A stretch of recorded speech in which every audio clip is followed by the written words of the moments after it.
بسم اللہ الرحمن الرحیم۔ معزز سامعین کرام، السلام علیکم۔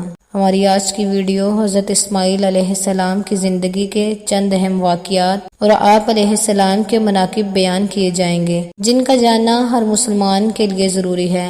آپ کو بتاتے چلیں کہ حضرت ابراہیم علیہ السلام کی پہلی شادی اپنی چچا زاد حضرت سارہ علیہ السلام سے ہوئی، لیکن وہ ایک عرصے تک اولاد کی نعمت سے محروم رہی۔ ایک دن حضرت سارہ علیہ السلام نے ان سے فرمایا، آپ علیہ السلام ہاجرہ علیہ السلام سے نکاح کر لیں، شاید اللہ تعالیٰ ان کے بطن سے اولاد عطا فرما دے۔ دراصل یہ سب کچھ اللہ ہی کی طرف سے تھا، چنانچہ آپ علیہ السلام نے حضرت ہاجرہ علیہ السلام کو اپنی زوجیت میں لے لیا، اور پھر شادی کے 1 سال بعد ہی انہوں نے حضرت اسماعیل علیہ السلام کو جنم دیا۔ روایات کے مطابق اس وقت حضرت ابراہیم علیہ السلام کی عمر مبارک 86 سال تھی۔ جو حضرت ہاجرہ علیہ السلام امید سے ہوئی تو فرشتے نے آپ علیہ السلام کو لڑکا ہونے کی نوید سنائی اور اسماعیل نام رکھنے کو کہا۔ معزز سامعین، بیٹے کی پیدائش پر حضرت ابراہیم علیہ السلام نے حکم کے مطابق ان کا نام اسماعیل رکھا۔ ابھی بیٹے کی پیدائش پر خوشیوں کا بھرپور اظہار بھی نہ کر پائے تھے کہ انہیں ایک بڑی آزمائش سے گزرنا پڑا۔ وہ بحکم الہی لخت جگر اور فرما بیوی کو ملک شام سے ہزاروں میل دور ایک ایسی وادی میں چھوڑ آئے کہ جہاں میلوں تک پانی نہ تھا، نہ چرند پرند اور نہ آدم اور نہ کوئی آدم ذات۔ ذرا سوچئے، وادی فرحان کے کالے پہاڑوں کے درمیان تپتے صحرا کے ایک بوڑھے درخت کے نیچے اللہ کی ایک نیک اور برگزیدہ بندہ اپنے نومولود معصوم بیٹے کے ساتھ چند روز سے قیام پذیر ہیں۔ جو زاد راہ ساتھ تھا ختم ہو چکا۔ ماں بیٹا بھوک پیاس سے بے حال ہیں۔ ماں کو اپنی تو فکر نہیں، لیکن بھوکے پیاسے بچے کی بے چینی پر ممتا کی تڑپ فطری امر ہے۔ لیکن یہاں صحرا میں پانی کہاں؟ جوں جوں لخت جگر کی شدت پیاس میں اضافہ ہو رہا تھا، ممتا کی ماری ماں کی بے قراری بھی بڑھتی جا رہی تھی۔ اسی حالت اضطراب میں قریب واقع پہاڑی صفا پر چڑھی کہ شاید کسی انسان یا پانی کا کوئی نشان مل جائے، لیکن بے سود۔ تڑپتے دل کے ساتھ بھاگتے ہوئے ذرا دور دوسری پہاڑی مروہ پر چڑھی، لیکن کوئی فائدہ نہ ہوا۔ اس طرح دونوں پہاڑوں کے درمیان پانی کی تلاش میں 7 چکر مکمل کر لیے۔ ادھر اللہ جل شانہ نے حضرت جبرائیل امین علیہ السلام کے ذریعے شیر خواہ اسماعیل کے قدموں تلے دنیا کے سب سے متبرک اور پاکیزہ پانی کا چشمہ جاری کر کے رہتے دنیا تک کے لیے یہ پیغام دے دیا کہ اللہ پر توکل کرنے والے صابر و شکر بندوں کو ایسی ہی بیش قیمتی انعامات سے نوازا جاتا ہے۔ حضرت عبداللہ بن عباس رضی اللہ عنہ سے روایت ہے کہ نبی کریم صلی اللہ علیہ وآلہ وسلم نے فرمایا کہ اللہ پاک حضرت اسماعیل علیہ السلام کی والدہ پر رحمت فرمائے، اگر وہ پانی سے چلو نہ بھرتی اور اسے روکنے کا نہ کہتی تو وہ ایک بہتا ہوا چشمہ ہوتا۔ یاد رہے کہ آب زمزم غذا بھی ہے اور شفا بھی، دوا بھی ہے اور دعا بھی۔ یوں اللہ تعالیٰ نے نہ صرف ماں بیٹے کے لیے بہترین غذا کا بندوبست کیا، بلکہ تا قیامت مسلمانوں کے فیضیاب ہونے کا وسیلہ بنا دیا۔ معزز سامعین، منشا الہی کے پیش نظر حضرت ہاجرہ علیہ السلام اپنے صاحبزادے کے ساتھ وہیں رہ رہی تھی۔ ایک روز عرب کے قبیلے بنو جرہم کے کچھ لوگ پانی کی تلاش میں وہاں پہنچے اور حضرت ہاجرہ علیہ السلام کی اجازت سے وہاں رہائش اختیار کر لی۔ پھر دوسرے قبائل بھی وہاں آ کر آباد ہوئے اور یوں دیکھتے ہی دیکھتے وہ سنسان صحرا دنیا کے سب سے مقدس و متبرک اور عظیم شہر مکہ مکرمہ میں تبدیل ہو گیا۔ اور یہ سب اللہ کے پیارے نبی حضرت اسماعیل علیہ السلام کی برکت سے ہوا کہ جن کی ایڑیوں سے اللہ تعالیٰ نے زمزم کا پانی جاری فرمایا۔ البتہ حضرت ہاجرہ علیہ السلام نے بیٹی کی پرورش اور تعلیم و تربیت پر خصوصی توجہ دی۔ 13 سال کا طویل عرصہ جیسے پلک جھپکتے گزر گیا۔ حضرت اسماعیل علیہ السلام مکے کی مقدس فضاؤں میں اب زمزم پی کر اور صبر و شکر کی پے کر عظیم ماں کی آغوش تربیت میں پروان چڑھتے ہوئے بہترین صلاحیتوں کے مالک خوبصورت نوجوان کا روپ دھار چکے تھے کہ ایک دن حضرت ابراہیم علیہ السلام تشریف لائے اور فرمایا، اے بیٹے، میں خواب میں دیکھتا ہوں کہ گویا تمہیں ذبح کر رہا ہوں، تو تم سوچو تمہارا کیا خیال ہے؟ فرمانبردار بیٹے نے سر تسلیم خم کرتے ہوئے فرمایا، ابا جان، جو آپ کا حکم ہو وہی کیجیے، اللہ نے چاہا تو آپ مجھے صابرین میں پائیں گے۔ معزز سامعین کرام، حضرت اسماعیل علیہ السلام کا یہ سعادت مندانہ جواب دنیا بھر کے بیٹوں کے لیے آداب فرزندی کی ایک شاندار مثال ہے۔ روایات بتاتی ہیں کہ حضرت ابراہیم علیہ السلام نے بیٹے کا جواب سنا تو انہیں سینے سے لگایا اور حضرت حاجرہ علیہ السلام کے پاس لے آئے۔ فرمایا، اے حاجرہ، آج ہمارے نور نظر کو اپنے ہاتھوں سے تیار کر دیجئے۔ ممتا کے مقدس، شیری اور انمول جذبوں سے ڈوبی ماں نے اپنے اکلوتے بیٹے کو نئی پوشاک پہنائی، آنکھوں میں سرما، سر میں تیل لگایا اور خوشبو میں رچا بسا کر باپ کے ساتھ باہر جانے کے لیے تیار کر دیا۔ اسی اثنا میں حضرت ابراہیم علیہ السلام بھی ایک تیز دھار چھری کا بندوبست کر چکے تھے۔ پھر بیٹے کو ساتھ لے کر مکے سے باہر منا کی جانب چل دیے۔ شیطان نے باپ بیٹے کے درمیان ہونے والی گفتگو سن لی تھی۔ جب اس نے صبر و استقامت اور اطاعت خداوندی کا یہ منظر دیکھا تو پریشان ہو گیا۔ اس نے باپ بیٹے کی اس قربانی سے باز رکھنے کا فیصلہ کر لیا۔ چنانچہ جمرہ عقبہ کے مقام پر راستہ روک کر کھڑا ہو گیا۔ حضرت ابراہیم علیہ السلام کے ساتھ موجود فرشتے نے کہا، یہ شیطان ہے، اسے کنکریاں مارے۔ حضرت اسماعیل نے اللہ اکبر کہہ کر اسے 7 کنکریاں ماری، جس سے وہ زمین میں دھس گیا۔ ابھی آپ علیہ السلام کچھ آگے ہی بڑھے تھے کہ زمین نے اسے پھر چھوڑ دیا۔ وہ جمرہ وسطیٰ کے مقام پر پھر ورغلانے کے لیے آ موجود ہوا۔ حضرت ابراہیم علیہ السلام نے دوبارہ کنکریاں ماری، وہ پھر زمین میں دھنسا۔ آپ علیہ السلام کچھ ہی آگے بڑھے تھے کہ وہ جمرہ اولا کے مقام پر موجود تھا۔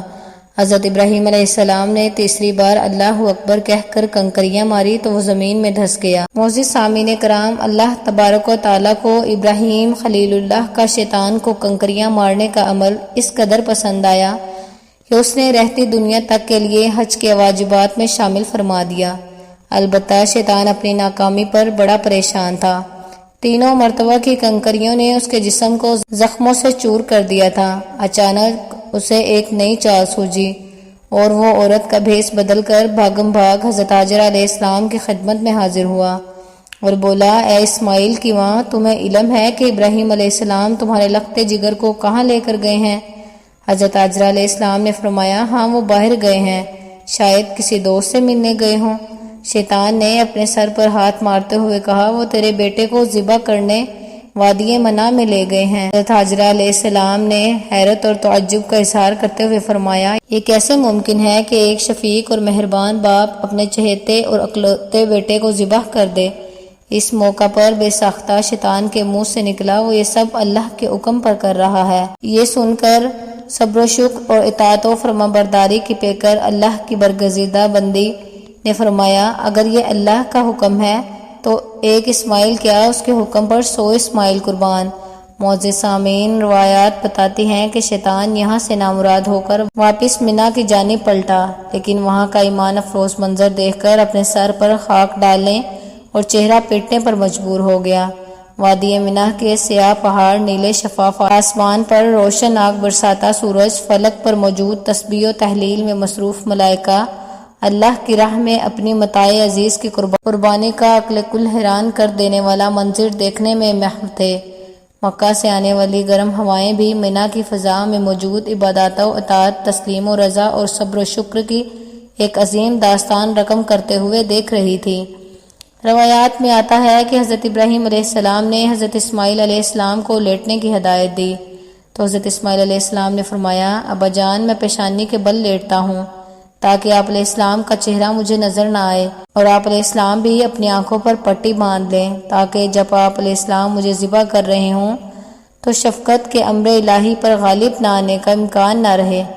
معزز سامعین، صبر و استقامت کے کوہ گراں والد نے گوشہ جگر کے مشورے پر عمل کیا، اور جب اسماعیل علیہ السلام لیٹ گئے تو تکمیل احکام خداوندی میں تیز دھار چھری کو پوری قوت کے ساتھ لخت جگر کی گردن پر پھیر دیا۔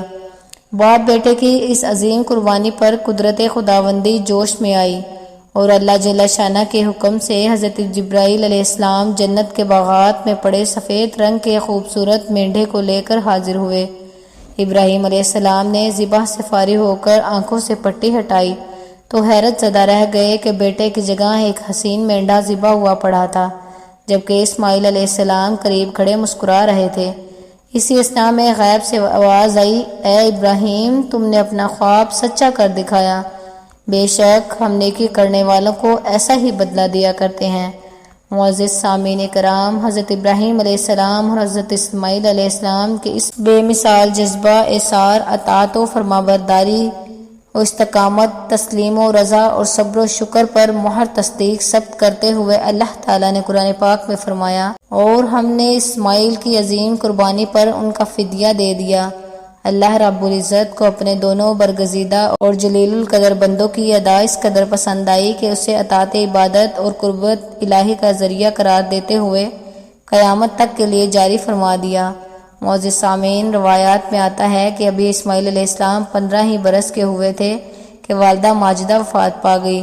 والدہ کی جدائی کا آپ علیہ السلام کو بڑا صدمہ ہوا۔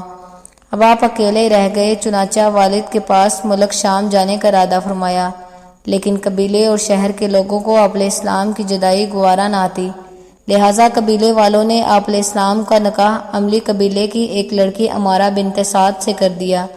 ایک مرتبہ حضرت ابراہیم علیہ السلام ملنے کے لیے آئے تو حضرت اسماعیل علیہ السلام گھر پر موجود نہ تھے۔ ان کی اہلیہ کا رویہ انتہائی نامناسب تھا تو وہ بیٹے کو ان خاتون سے علیحدگی اختیار کرنے کا پیغام دے کر چلے گئے۔ آپ علیہ السلام نے والد کی نصیحت پر عمل کیا، پھر قبیلے کے لوگوں نے آپ علیہ السلام کی شادی سیدہ بنت مزاح سے کروا دی۔ حضرت ابراہیم علیہ السلام پھر آئے تو اس بار بھی حضرت اسماعیل علیہ السلام موجود نہ تھے، لیکن ان کی بیوی کی سعادت مندی، شکر گزاری اور فرمانبرداری کی بنا پر ان سے بہت خوش ہوئے۔ یاد رہے کہ حضرت اسماعیل علیہ السلام نے خانہ کعبہ کی تعمیر کے دوران اپنے والد کے شانہ بشانہ کام کیا، اور آپ علیہ السلام پتھر اور گارا والد کو دیتے جاتے اور انہیں دیوار پر چنتے رہتے۔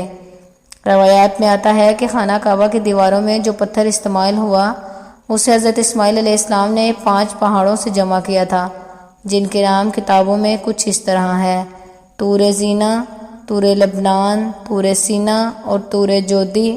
اس طرح حضرت اسماعیل علیہ السلام نے حضرت جبرائیل علیہ السلام کی نشاندہی پر جبل ابوقیس سے حجر اسود لے کر آئے، جو جنت کا یاقوت ہے۔ سورہ بقرہ کی آیت نمبر 127 میں اللہ تعالیٰ فرماتے ہیں، اور جب ابراہیم اور اسماعیل بیت اللہ کی بنیادیں اونچی کر رہے تھے تو دعا کیے جاتے تھے کہ اے ہمارے پروردگار، ہماری یہ خدمت کو قبول فرما، بے شک تو سننے والا اور جاننے والا ہے۔ معزز سامعین کرام، خانہ کعبہ کا پہلا متولی ہونے کا اعزاز حضرت اسماعیل علیہ السلام کو حاصل ہوا، کیونکہ تعمیر مکمل ہونے کے بعد حضرت ابراہیم علیہ السلام نے خانہ کعبہ کی صفائی، امامت اور آنے والے زائرین کی خدمت سمیت تمام کام حضرت اسماعیل علیہ السلام کے سپرد فرمائے، اور ان کو نصیحت و ہدایت دیتے ہوئے بیت اللہ شریف کا متولی مقرر فرما دیا۔ پھر آپ علیہ السلام خود واپس ملک شام چلے گئے۔ حضرت اسماعیل علیہ السلام کی وفات کے بعد آپ علیہ السلام کے بیٹے نابد بن اسماعیل علیہ السلام کعبے کے متولی بنے۔ اس طرح اسماعیل علیہ السلام کو نبوت بھی حاصل ہوئی، اور اللہ تعالیٰ نے حضرت اسماعیل علیہ السلام کو حجاز مقدس اور اس کے آس پاس کی تمام آبادیوں نیز قوم جرہم، قوم مالک اور قوم اہل یمن کی طرف نبی بنا کر بھیجا۔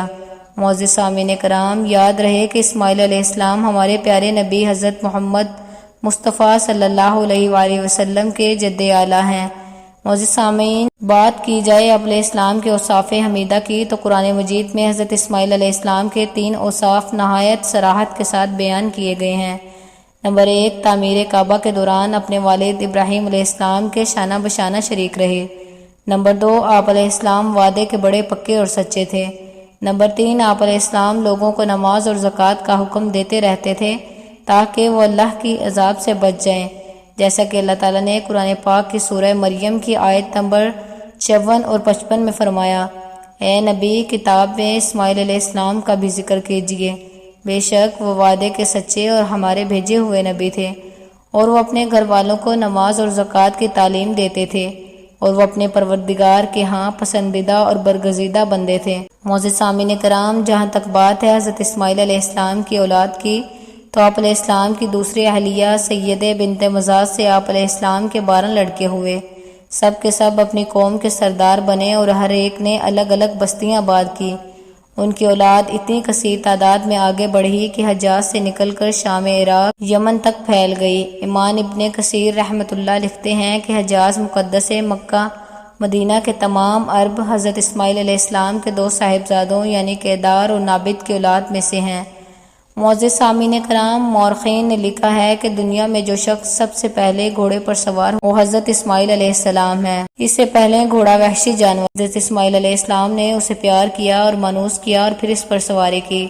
حضرت عبداللہ بن عمر رضی اللہ عنہ سے مروی ہے کہ رسول اللہ صلی اللہ علیہ وآلہ وسلم نے فرمایا، گھوڑوں کو اپناؤ اور ان پر سواری کرو، بے شک کہ تمہارے باپ حضرت اسماعیل علیہ السلام کی میراث ہے۔ حضرت اسماعیل علیہ السلام کو مختلف زبانوں پر عبور حاصل تھا۔ رسول اللہ صلی اللہ علیہ وسلم نے فرمایا کہ پہلا شخص جس نے واضح عربی زبان کے ساتھ زبان کھولی وہ اسماعیل علیہ السلام ہے، اور یہ اس وقت 14 سال کی عمر کے تھے۔ عربی کے علاوہ آپ علیہ السلام کو قبطی اور عبرانی زبان پر بھی عبور حاصل تھا۔ آپ کو بتاتے چلیں کہ حضرت اسماعیل علیہ السلام نے 137 سال کی عمر میں وفات پائی۔ آپ علیہ السلام کو کعبۃ اللہ کے صحن میں مزاب رحمت اور حجر اسود کے درمیان اپنی والدہ کے پہلو میں سپرد خاک کیا گیا۔ اللہ رب العزت سے دعا ہے کہ اللہ تعالیٰ آپ علیہ السلام کے درجات کو بلند فرمائے اور آپ علیہ السلام کی قبر پر کروڑوں رحمتیں نازل فرمائے، آمین۔ معزز سامعین کرام، تو یہ تھی آج کی ویڈیو۔ امید کرتے ہیں کہ انشاءاللہ آپ کو یہ ویڈیو پسند آئی ہوگی۔ ویڈیو اچھی لگے تو کمنٹ باکس میں اپنی قیمتی رائے کا اظہار ضرور کیجیے گا۔